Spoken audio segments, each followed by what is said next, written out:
नमस्कार, times of Swaraj में आप सबों का स्वागत है और मैं हूं संतोष सिंह। देखिए, आज हम बात हाई कोर्ट की सुनवाई की कर रहे हैं और जो कुछ भी हाई कोर्ट में हुआ वो हम अपडेट जानकारी आपको दे रहे थे और ये जानकारी देना बहुत ज़रूरी था, क्योंकि अंडर टेबल जो आजकल डील होता है ना, उसका एक ही रास्ता है कि उस डील को एक्सपोज कर दीजिए, सामने ला के खड़ा कर दीजिए। हालांकि आज सुनवाई के दौरान वो बात भी सामने आ गई कि आप लोग 17 तारीख को डेट चाह रहे थे और पहले ही ये पिटीशन भी उन्होंने उसमें लगा दिया था। हम ये काम किस वकील ने किया इससे हमको कोई वास्ता नहीं है। चलिए, सुनवाई हुई और बहुत ही अच्छी तरीके से सुनवाई हुई। सभी पक्षों को कोर्ट ने सुना है और अब 18 तारीख को पहली सुनवाई होना है।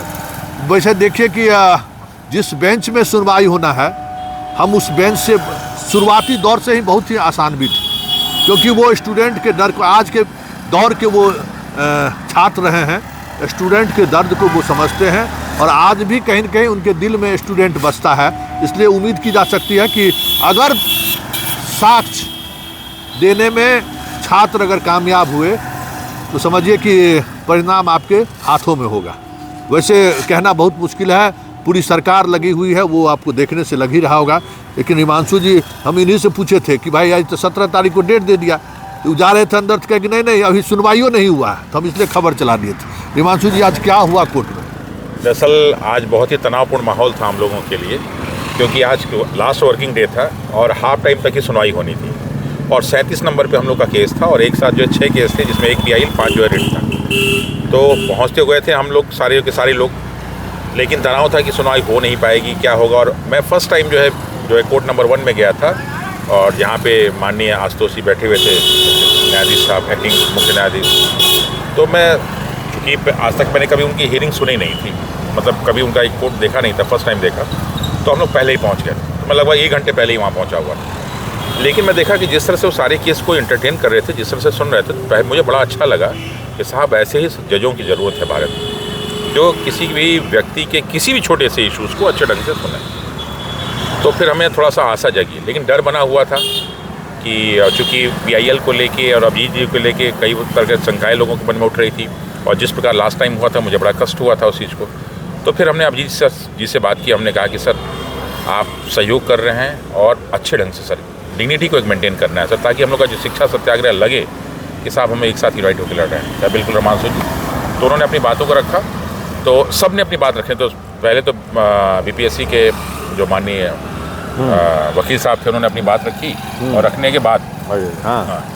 के बाद जो है फिर उन्होंने हम लोग डर रहे थे कि क्या हो, कहीं डेट ना मांग ली जाए और ये फिर अगर होली के बाद जाए तो शायद हम लोग की होली अच्छी नहीं मनती। और हम बहुत गलत, मतलब बता रहे 2 दिन से हम लोग मानसिक तनाव में।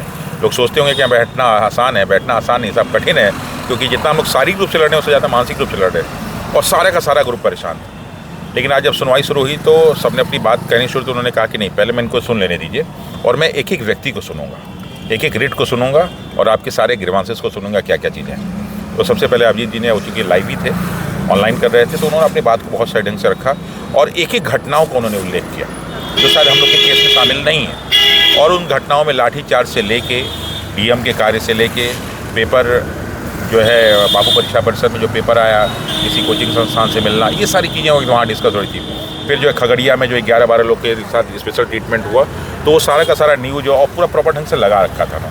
तो शुरू में तो लगा कि ऐसा कुछ है, लेकिन जिस प्रकार जो है माननीय न्यायाधीश सुन रहे थे और फिर आपस में डिस्कस कर रहे थे, बड़ा अच्छा लगा।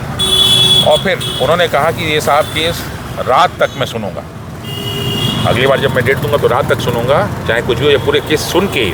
क्योंकि बीच में हुआ कि सर स्टे मांगा गया कि सर इस पूरे जो है प्रोसीजर पे स्टे लगा दीजिए, मेंस वाले पे। कहा नहीं, अभी स्टे में नहीं लगाऊंगा, करूँगा तो पूरा फाइनली करूँगा, लेकिन आप सभी को मैं सुन के ही करूँगा। तो उसमें बात हुआ, तो जो पेपर लीक का मसला था, वो बार बार पूछे पेपर लीक वाला, आपके सारे मसले को और सुनूंगा, पहले पेपर लीक वाला। तो पेपर लीक के लिए उन्होंने सारी की सारी चीज़ें जो पेपर लगाए उसके बारे में बताया। तो मुझे लगता है कि लगभग 35-40 मिनट चला ये। तब तक जो है 1:30 का टाइम हो गया और लंच का टाइम था। तो फिर उन्होंने कहा कि अगली डेट हम 17 की देते हैं। तो जो अभिजीत जी ने कहा कि नहीं सर 18 के दे दीजिए और 1 में ही दे दीजिए। कहा ठीक है साहब, 18 तारीख को 10:30 बजे देखते हैं टाइमिंग क्या होता है। तो ये सारा का सारा हुआ, लेकिन हम लोग पूरे की पूरे प्रक्रिया से, चाहे हम हो चाहे राम हो। अच्छा, सबसे अच्छी चीज़ क्या थी कि जब हम लोग कोर्ट में गए तो कम ही लोग थे, लेकिन जब हम लोग की सुनवाई होने लगी तो पूरा भर गया। एक तरफ एक सारे इतने बड़े बड़े वकील खड़े थे, उनके सारे जो है जूनियर्स खड़े थे, और हम लोग सारे स्टूडेंट्स खड़े हुए थे, तो पूरा एक तरफ लगता 50 लोग रहे होंगे। तो जज साहब ने एक बार देखा भी, उधर बीपीएससी के 3-4 लोग, कोई अधिकारी आज तो आया नहीं था, सिर्फ जो है 2-3 वकील 3-4 वकील लोग खड़े थे, और इधर हम लोग एकदम दहाड़े हुए थे। तो एक बार वकील साहब जज साहब ने देखा सारी चीज़ों को, और फिर उन्होंने बहुत अच्छे ढंग से सुना। बहुत बहुत धन्यवाद। और मैं चाहता हूँ कि इसी प्रकार के हमारे जज जो है इस भारतीय न्याय प्रणाली में शामिल हों, ताकि बच्चों की बातों को सुना जा सके। लेकिन वो पूरे सुनवाई के दौरान एक बात जो उनके ऑब्जर्वेशन में लगा कि उनको एविडेंस चाहिए, काउंटर एफिडेविट करने के लिए भी उन्होंने समय दिया है कि कुछ अगर और बचा हुआ कुछ कहना हो तो आप कह सकते हैं। तो दरअसल क्या है कि देखिए, अभी जो है अभिजीत जी का चल रहा है, उनके पास जो एविडेंस थे उसमें से बहुत सारे लोग प्रोवाइड किए हैं, लेकिन एविडेंस के साथ साथ जो हम लोग का केस है, उस केस में एविडेंस के साथ साथ और बहुत सारे फैक्ट्स हैं जो हमारे पास ऑलरेडी अवेलेबल हैं, और बाकी और जो 2 केस उसमें आए हैं जुड़े हम लोग के, वो क्वेश्चंस के जो है गलत होने पे लेके हैं। तो जो आंसर दिया गया है बीपीएससी द्वारा, उसमें फिर बीपीएससी पकड़ा जाएगा कि क्योंकि माननीय सुप्रीम कोर्ट का ये रूल है कि अगर कंट्रोडिक्शन है किसी क्वेश्चंस में, तो जो एनसीईआरटी है उसी को फॉलो किया जाएगा। तो एनसीईआरटी में मलिक कपूर वाला आंसर कुछ और है, और उन्होंने जो किसी और किताब का आंसर दिया हुआ बीपीएससी ने। तो बहुत सारे ऐसे क्वेश्चंस हैं जो, अच्छा इसमें एक चीज़ आपको और बता दूं संतोष जी, कि जो किसी अन्य केस का उन्होंने आंसर दिया है वो दूसरे के लिए एविडेंस बन जा रहा है। ये हम लोग सबसे प्लस पॉइंट है कि जो किसी और को दिए कि साहब का आपका आंसर है, वो हमारे लिए एविडेंस है, जो हम चाह रहे हैं वो एविडेंस के रूप में हमें दे रहे हैं। तो यही सबसे अच्छी इस लड़ाई की बात है कि बीपीएससी जो आंसर दे रहा है, बीपीएससी जो काम कर रहा है, वो हमारे लिए एविडेंस बनता जा रहा है, हम उसको एविडेंस के रूप में कर रहे हैं। लेकिन एक चीज़ और है कि जितने हमारे लॉयर्स, जितने सारे लॉयर्स हैं, सॉरी वकील साहब लोग हैं, वो जितना मेहनत कर रहे हैं उससे ज़्यादा हम लोग भी कर रहे हैं। चाहे राम हो, चाहे अपने नेहा प्रवीण केस वाले सर हों, चाहे मैं हूँ, हम लोग कम से कम 400 केस के बारे में अध्ययन कर रहे हैं, कहाँ से क्या क्या हो सकता है। इसी की ज़रूरत थी तो हाँ, खुद केस का अध्ययन हम लोग कर रहे हैं। इसीलिए मैं जो है यहाँ पे शाम को 4 बजे आता हूँ, और फिर साथ ही साथ जो है हम लोग फिर आपस में डिस्कस करते हैं। डिस्कस करने के साथ वकील साहब के साथ डिस्कस करते हैं ये, और सारे और लोग जो भी हैं वो सब हमसे डिस्कस करते हैं कि सर ये चीज़ है, ये नए चीज़ें डाली। तो देखिए, अभी कुछ और एविडेंस लोग नए लाने की बात कर रहे हैं, पेपर लीक वाले।